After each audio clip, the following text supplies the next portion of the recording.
historically for the human family, marriage has been more about affordability rather than compatibility, age,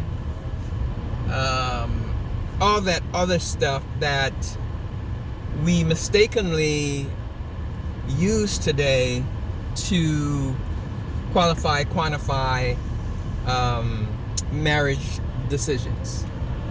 Yeah, back in the days, and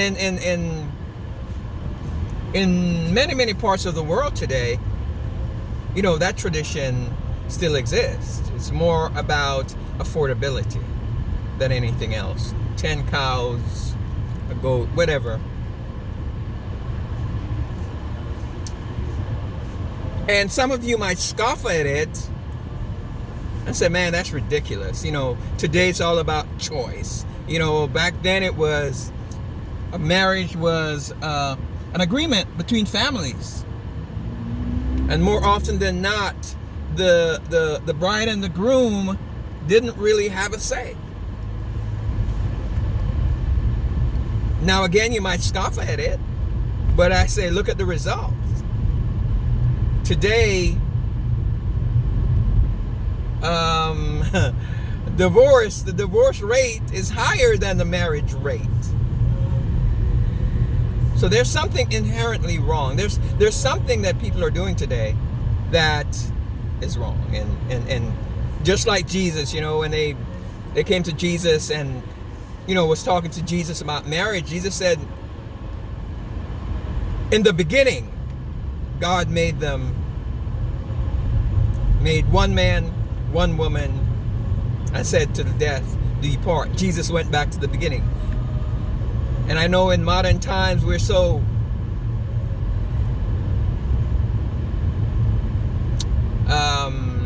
arrogant is the word. We're so arrogant in our knowledge and our understanding that we wouldn't dare to go back and practice some of the things that were successful back in the beginning. Again, marriage was about affordability. And even in today's time, I think the best marriages are pretty much about affordability. Can you afford to take care of a wife and kids and, a house? And, back in the days, women just worked in the house. The man went out and, he got the bacon, and women, took care of the house and kids and all that other stuff, Personally, I think we need to go back to the beginning. We need to go back to those old days.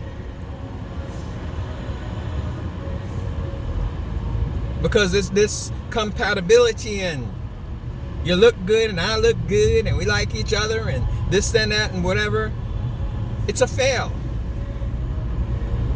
Yes, when you summarize the state and status of marriages and relationship today, the summary, it's a fail. It's not working.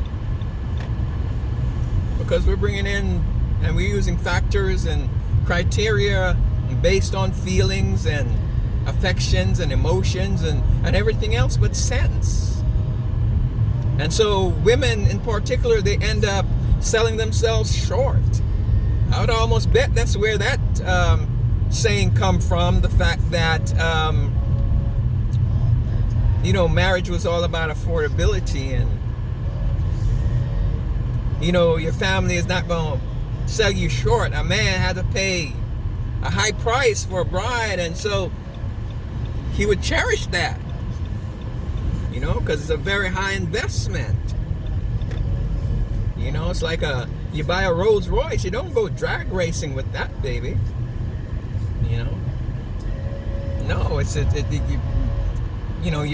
expensive. You pay a lot for it, and you're gonna take pride. You're gonna take care of it.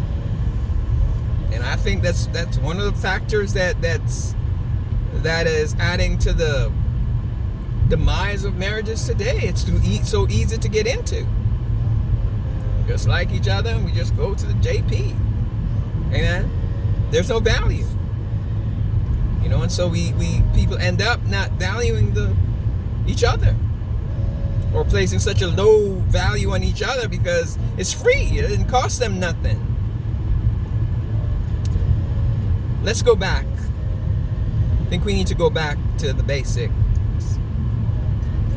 A God-ordained marriage is the best. And next to that is a marriage based on God's principles. You see, God's principles can be exercised by anybody. You don't have to be saved. You don't have to be righteous. You don't have to believe to follow God's principle. You look around and you see all these science and all this stuff. It's God's principle that man has discovered and get, gotten an understanding of and applied them, and so we're able to do all this great stuff. Yeah. So everything about God's principle, everything about God is good. When we learn His way and practice His way, we're going to be fine. And so let us stop the fail. Let us